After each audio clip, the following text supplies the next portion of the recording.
Hey guys, welcome back. This is going to be a quick tip video, and what we're going to talk about is just pattern layout on a side of leather, kind of selecting your hides and trying to pick your pieces or where you're going to cut your parts for any kind of projects. So this is a side of 13-15 ounce Herman Oak skirting leather. That's pretty much what I use for all the saddles that we build. Occasionally I'll use 12-14 or something like that, but 13-15 is kind of my go-to. But if we're doing other projects, if you're building belts or portfolios or knife scabbards or whatever other kind of little projects that you're building, you won't be using this heavy of a leather. But the concept's the same as far as where you would cut things out. Okay, so this side of leather laid out here, basically when you roll a side out, you're either going to have a right side or a left side. And to me, it doesn't matter. Some guys prefer one or the other, and when they call to order their leather, they'll actually select for those and have them send them only rights or only lefts. And it kind of depends on time of year and stuff like that. So I'm not real particular on that, mainly because I haven't really paid attention to which ones are better or anything. But I know there are some theories out there as far as which side you would prefer during different types of seasons. This right here is the right side. So on this side here, what you're going to have is this is the butt area of the side, and this is going to be the best leather that you've got. It's going to be about right in here from the butt down to about here. There's usually not any kind of scarring or any problems on the back side of the hide. You want to always look for any kind of little butcher cuts like those. You can see some of them in there. What we call butcher cuts, or whenever they were skinning the animal, they kind of nick the hide on the back. You want to keep an eye on stuff like that. So when I first put a side out on the table, that's the first thing I'm doing, is kind of looking for any imperfections, so I know, especially when you're cutting saddles, you're cutting big pieces, I want to kind of know if this side is going to work for, say, my seat, skirts, fenders, those kind of big pieces that the majority of the piece is shown in the finished product. So like on this side here, we've got a good little scar here or tear in the finish or the grain. And so I don't want to cut something out here, like obviously with a seat or a skirt, where that's going to show. So we're going to look at this side and kind of assess what are we going to cut out of this based on that. Now as you go down the side, you get kind of into the middle area, and you'll start to see just a few more little wrinkles. Also, the thickness of the hide can start to taper off. So the butt area is going to be your thickest, most dense area of the side. And so that's going to be, if you're cutting, like this is where I'll cut my fenders out of. This is where I'll cut my seat out of. The housings, back housings or back jockeys, I'll cut those out of there. Certain things like that. As I get down going down the side, this leather is going to taper off just a little bit. It's going to get a little softer. It's going to get possibly a little bit thinner. They do a really good job of gauging these hides and keeping them consistent and selecting for that. Then as you get into the neck area, your hide will start to usually pick back up, especially on Herman Oak, and the neck going into the cheek piece is going to be really thick. It's probably going to be the thickest part of your hide, but it's not going to be as firm. So this is going to be more dense, more closely knit fibers. It's going to be have a lot more structural integrity to it than this over here. And necks are usually really hard to deal with. They can be harder to cut. You can see a little bit more rawhide in those. In general, they're still good leather. It's just you've got to use them for different for certain applications, and you obviously wouldn't want to cut a swell cover out of this cheek piece or something like that. It's going to be very hard to form. So as you move down the hide, you're going to start getting towards the belly area. And as you get into this belly area, you're going to see a lot more imperfections and a lot more stretch marks and different things in the hide, maybe some cut through like that. This area here is really good for anything that you've got to stretch and mold or form. That's really important. So like my cantle backs on saddles will cut out of this area in here, and that's so that I can stretch it and form it around the back of the seat or the back of the cantle. My swell covers, which need a lot of forming, a lot of shaping, especially if you're doing them without a welt, I'll usually get those out of this area here. So when I first roll one out, I'm going to be looking for imperfections like that little scar right there in the finish. And you're going to see along the edge, you're going to see the tanner's hook marks, or whatever these clamp marks are, where when they hang these hides and put them in the vats and work with them, they have to clamp them, so they usually do that. Just be mindful of where those are, especially like if you're cutting belts, you're going to straight edge this side. You want to be sure that you cut those off so they don't end up in a belt. But you'll see them on the bottom too, and that's just where they stretch the hide and during the tanning process. So they're usually off on the edge, and so you're going to have to cut it off anyway, so it's not a big deal. Now what I always like to do too is come in here and look at the back side and take a look at our flesh side of our leather, or what some people call the rough out side. I like to always take a good look at that, especially if you're cutting stirrup leathers. If you're taking a side and dedicating it, which I do, I'll dedicate one to stirrup leathers and billets and things like that. Then I'll go ahead and look at that and make sure that I don't have any butcher cuts in the hide where my stirrup leathers are going to be cut, because that'll make a weak point in the stirrup leather where it can wear out and break easier. So we just want to kind of look at that. But that's what I'm kind of looking for, is any kind of butcher cuts, any kind of marks, just so you know. And if you have a small butcher cut somewhere, or a small slice or imperfection, and this one here is cut all the way through, but say if it wasn't, and I was cutting fenders out of here and say they're going to be smooth out, so I'm going to be cutting them from this side, I would go ahead and just kind of mark that with a pencil so you know where it's at. And that way when you're getting your patterns laid out, you'll kind of know where all your imperfections are, and that way you don't accidentally cut something with it in there. And this is so big, you know, we don't really need to mark that, but if it was smaller, you could mark something there if you had a little spot that you were worried about. So I'll just kind of show you as far as like how when I start laying some stuff out, like you want to kind of take your patterns, whatever patterns that you're using, and just start beginning to lay out kind of where your stuff's going to be, and make sure you've got enough room. And like when I cut my fenders, say, I'll try to get these in the butt as far in there as I can. It'll watch out about this little cutout area here. That can get a little spongy right there. So we'll stay away from that a little bit. And then I'll just kind of flip, make sure I can fit that. And a lot of times there, I'll go ahead, once I cut that fender out, then I'll do my stirrup leathers there. We may do another video on just cutting saddles only, just to kind of show you how I do it. But you know, there's a ton of ways to lay out your parts and to cut your different pieces off of there. It's really up to you as far as how you like to cut them. There are more efficient ways, and that if you're building more than one set, if you're building one saddle, you want to be real careful that, you know, out of the 3 sides, 2 to 3 sides that you've gotten, that you get all of your parts, and that you cut enough so that in case you do mess something up or have to recut, that you've got enough leather left to recut. I'm usually building more than one at a time, and I've usually got spare leather in my closet there, so I can be a little bit more liberal as far as the way I cut my parts. And so like I said, I'll actually dedicate one whole side just to stirrup leathers, and because we do also repair, and so I need a side sitting around where I can rip off a pair of stirrup leathers if I need to right quick.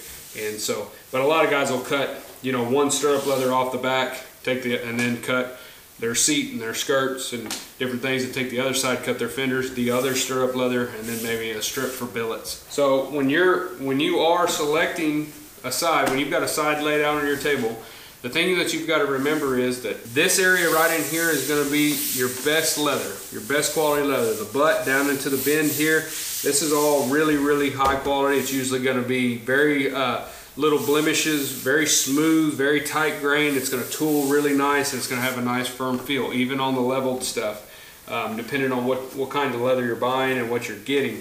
So this would be the area where my most expensive products would come out of. So if I was building a portfolio, say this was 9/10 ounce or 7/8 ounce or something like that, and I was going to do a portfolio, I can get 2 portfolios right here very easily. And so the price of both of those products more than pays for this entire side of leather. So you have the entire side left to use for other products. But I would rather get them here because they are a very expensive product, that I can go ahead and eat this leather up, and then I've still got the rest of this for, say, other lighter duty projects that aren't going to bring quite as much. Just take, for instance, if we were going to take this side of leather and say we're going to cut belts out of it, the first thing that I would do is I would cut the butt off here. And so I would run me a straight edge, just enough here where I've got enough room in this butt area to where I can still get some spur straps or a little notebook. You could even move it further depending on how long your hide is and how soon these wrinkles start in here. But to where you could maybe get a little binder or some smaller projects out of here, and I'll cut that butt completely off. Then what I'll do is I'll measure 60 inches down my hide, and I'll put a mark here, and I'll come down this way and I'll cut that neck off. So now when we cut the neck off, we've cut the butt off, now we've got 2 straight pieces. That neck can be used for different things. We'll use them for rigging slides. We'll use them for hobble straps, different things like that. And then I'll take and straight edge here. Now you've got a piece of leather that's 60 inches long, straight edged on the back, and you've still got a good piece of the butt and a good neck left to cut other projects that aren't strips.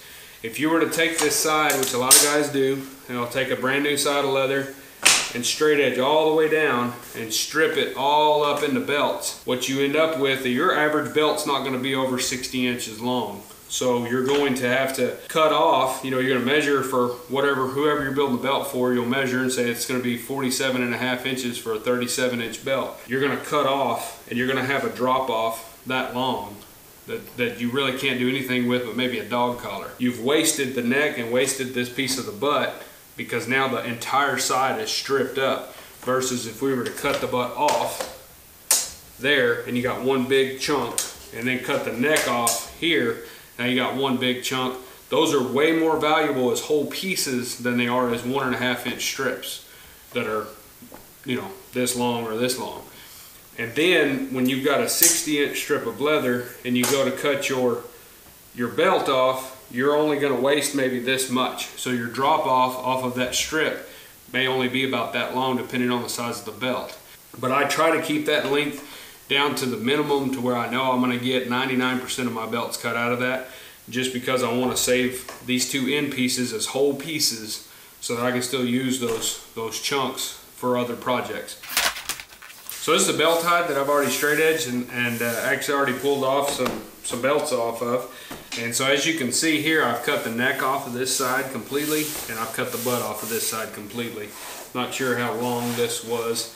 Like I said, on the butt end, I usually try to leave 12 inches or so of that butt. I've got a couple little notebooks that we make occasionally and some other little projects that if I leave 12 to 15 inches of the butt, I can get them out of there. And so on this side, I've got the butt in there. No, actually I've used it already. I cut some Christmas projects out of it. But anyway, I cut that off. That gives me that one whole chunk. And then I cut off the neck. That gives me that one whole chunk.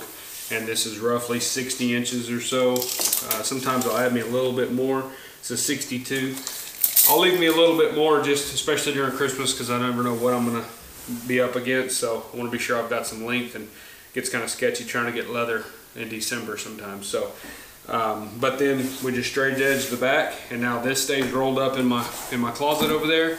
And if I need to pull a belt off and do some belt projects or any other kind of strap goods, I can cut those strips off of here. It's already straight edged, ready to go. And when I cut that belt to size, the most I'll waste is maybe that. But another thing too you can do with these as you cut your belts down, as you can see here, we kind of get into an area that's a little flanky right in there. So that area right there is kind of, you can see that kind of sponging up right in there. And so I like to mark those areas off here, especially. That just, you can see where that's kind of wrinkling pretty good. And we'll kind of, mark that off there. So that basically means I can get belts about up to here. Don't get real close to that either, because that gets gradual. It's gradual. It's not instant. So you'll get a belt fold in that's just really spongy feeling and everything in the final belt, and it doesn't look very good. So I've got about 14 inches left to cut belts out of here on this side. And then once I get them cut, like I said, I've just got this belly left. Well, I'll just roll it up. I've got a bunch of them in the closet. I just kind of keep them rolled up over there. And a lot of times I can get a gun strap, a gun sling, because this area in here is pretty decent sometimes. This one doesn't look particularly really good in this belly. But I've had this belly area here on the side where it's just perfect. I mean, it's really good leather. Like I would almost make a notebook out of it. Or I have made notebooks out of it, but I'm just always worried that over time it's going to wrinkle up. But I've had them in this area here sometimes, especially on Herman Oak, where it's just as firm as anything else, and I'm not scared to use it at all. But you just have to use your judgment. You can't just say it's always going to be good in this area, always cut it right here. You've got to look at the particular side, make a decision. But just like on our wristlet purse pattern, you could get, if you're doing a tooled one, you could get one there. If you're depending on the thickness of leather and how the side looks and stuff, you can get one whole purse right there out of that belly piece before those two pits, but you just got to make sure that that belly is good. It's not always good. Sometimes it's really bad, so you've just got to kind of learn to look at it and see what you're up against. And like I said, always try to, especially in the belly, kind of bend that up. And you can see the wrinkling in here of how that looks. I mean, it's just, that's not something you want in your work. So you're gonna have to get to where you can notice things like that and be real mindful. If we look at this side here, this belly here is very good. It's very firm, doesn't have very many. It's got a couple little wrinkles right here that are real close, but the pits are very far apart. And so this right here would be a good area, I wouldn't say it's cut the saddle, be a good area to get my binder from. And so I can run that right in there. I will usually, just depending on the side, on how things look, but this is going to be on the top of my saddle. This is what you're going to see. This is going to be the fold over underneath the kennel. So I'll kind of position that there, get it where I want it. I can cut that out. And dang near get two of them out right there. And a lot of times too, if you're working through your scrap, is if you see an opportunity, a lot of times when I'm cutting these sides, so like if I do so this is a side that I have devoted to stirrup leathers. And so I've already cut off quite a few of them, so there's not much left. I've got some for repair basically. But that's 64 inches. I was able to get some riggings out. This is a left-hand side, so this is actually the butt on this side, and this was the neck. But I actually cut my riggings out. I said I'm gonna make this my stirrup leather side for this week or 2 weeks or whatever it is. So I went ahead and cut my set of riggings out over here, out of the butt area, and because I had enough distance and the side looked good for stirrup leathers, so I had enough distance to get that 63 or 64 inches for my stirrup leathers. So I went ahead and cut my riggings. I went ahead and cut a binder, and over here in the neck I had gone ahead and cut, I believe I did. I might not have on this one, but a lot of times I'll go ahead and cut my, I'll cut a swell cover. I'll just cut one. I'm not worried about what it looks like because it'll be either good on the grain or the rough outside or both, and I can use it on the saddle down the line. Since my swell cover pretty much I use for every saddle. So I'll go ahead and cut one of those out because there's only one place I cut them, and that's right here in this pit of the neck here.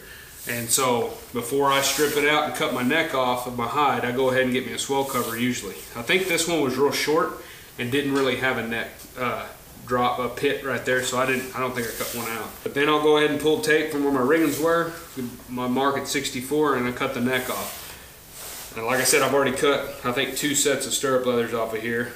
Now this side here is ready to go. Stays rolled up in the closet. It's already straight edge. It's a good quality piece of leather with no cuts on the back side, so it's great for stirrup leathers. And it's clean without any breaks in the finish here. And so I've got a few marks here, but on a repair saddle it'll be absolutely fine. But that's it. But like I said, I went ahead and cut me a binder. You know, it wasn't necessarily for this saddle or this one. It's just there's a good spot to cut a binder. I'm gonna go ahead and cut one. You can do the same thing on small projects when you're cutting out a side, and you say you're cutting belts or you're cutting portfolios, something big. You got a big purse project or something that you're working on. You can sit there. So say you're cutting. This is just, you know, let's say you're cutting some, you think, man, that's a really nice little piece of belly. That'd be a perfect little holster. I can get a couple of these holsters I got coming up on my list. They'll fit perfect right there, you know. And you can kind of go through your patterns and your work list while you're cutting. Say you're cutting out 2 portfolios, so you're going to cut out a couple portfolios out of this side of leather. So you say, I can get them both right there, and that's really good leather. Everything's good. So that's about where they're going to go. And then I got this bag I got to make, you know. Well, got that blemish right there. How can I position this so that I can get as close here as I need to be without wasting a bunch of leather, you know. And you're going to cut this hole out of this bag anyway. So we'll go ahead and put that there. Now you've got this spot and this spot, you know, roughly. You're going to pull this here, and then this other one here, so you can kind of put your little mark. So you can just kind of play with this as you're laying these out and just kind of see what other projects you've got coming up. If you said, well, I can get my I'll give me a little pair of dove wing spur straps right there. And so you can just kind of start drawing those out. So usually the way we work in a small shop, you're not cutting 100 pieces of one thing. You're cutting many different things. So when you go to cut, I kind of try to have a cut day where I'm going to cut all my projects for the week or for the month, whatever works best for you. But go ahead, you've got leather in, just came in off the truck, you got it rolled out, you're looking at it, kind of start thinking about the different opportunities that you have to go ahead and get your pieces. As you're laying those out, you know the biggest things that you're going to build, like a portfolio, you know that's going to eat up the heart of that leather. So let's go ahead and lay that out and be sure we get those, because we can't make up for this in scrap bins. So you can't go over to your little scrap box in the corner and pull a portfolio out of there. You're going to have to cut that out of this hide. So let's get that first, be sure we get that. Then we can start filling with our next smallest, like be sure we get this little purse, so that's what we've got. And then, if you got a couple of holsters, you can kind of position around and figure out, okay, that's where I want them because I want those to stretch and shape. I want those in the belly. That looks like the best place. We're going to go and get those there. And if you don't have any other projects, and you know, okay, well, I'm going to end up with this big chunk, and then I've got this over here, maybe think of something like, I do build a lot of knife scabbards. I build a lot of small little pocket knife sheaths or pancake scabbards. Go ahead and stick those where you need them, because like those items, you can certainly go to the scrap bin over there and pick those out of scrap pieces. But if you're here and you're cutting already, instead of having that go directly to the scrap bin, you go ahead and cut it now, cut those, throw them in a drawer, you have them, so when somebody orders one, you don't have to go cut them. You've got a little stack of them. So that's just kind of a good rule of thumb to keep track of some of your pieces and what you're cutting. But that's just something to be mindful of. And I always try to keep my leather to where I have my big chunks, which I don't consider really scrap. That's my working hide. So I try to keep those together. So I wouldn't want to, chop this big piece up into a bunch of pieces, obviously, by cutting stuff out in weird locations. I try to keep everything as close to this end here as possible and start working back off here, especially on smaller items. Because what happens is, if you did say, cut these items out, and you had all this basically gone now. If we cut here and basically you've got this left. If somebody calls and says, hey, can you get me a gun strap out pretty quick? It's my husband's birthday and I forgot. Well, then you've got this big chunk that you can certainly make that work.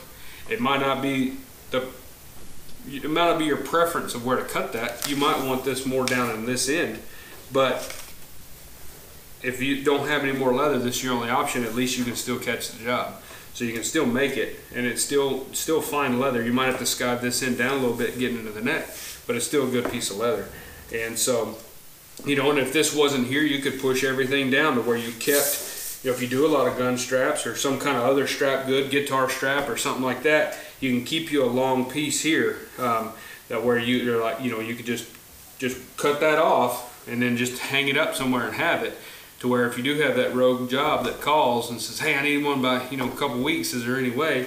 You've got a piece of leather you can certainly get that out of. So it's just a matter of thinking ahead of yourself and trying to always conserve your material best you can. It takes time to get the material to you, it takes money to get the material to you, and then every piece of material that you get is different. So this shipment isn't going to be the same as the next shipment. So if you see an opportunity to cut a part, that's perfect. Don't just cut and throw that in a scrap bin over there and forget about it, because you'll never find it again. If you see an opportunity and it's not something that you desperately need right at the moment, you can still cut it out, have it in a drawer, have it in a box, whatever, where you still have it. And because you know what items you make a lot of. If you make a lot of gunslings or a lot of different things, you know kind of what your customer's going to be asking for. Like your bigger parts, you're gonna have to have a fresh side to get that. I mean, if I've got portfolios, I know I need to order an extra side for my portfolios, so I try to keep them grouped up to where I'm doing at least a couple of them at a time. And so I normally have to have a full side just devoted to those kind of projects. So when I order belt leather, when I strip it up and get it ready for belts, I usually have one extra one back over there as an emergency belt side if I need it, or as portfolio bag, anything like that, something big that I'm not thinking of, that's what we'll save it for.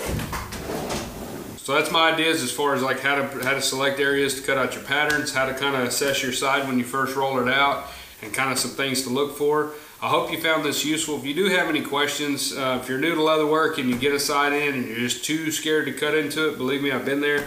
When I first started, the first side of leather I got, I thought I'd never run out of leather. I had all the leather in the world I needed, and I cut through it pretty fast, and I wasted a lot of it because I didn't know what I was doing. But it's not really that hard. It's just a matter of being mindful and kind of paying attention and kind of learning as you go what areas are better for what projects, because they're certainly different on where you cut them. So thank y'all very much for watching this video. I hope you found it helpful. If you've got any questions, be sure to let me know. I'll do my best to help you any way I can. And be sure and subscribe to the Leathercraft newsletter on our website at dgsaddlery.com and subscribe to this channel. We'll see you in the next video.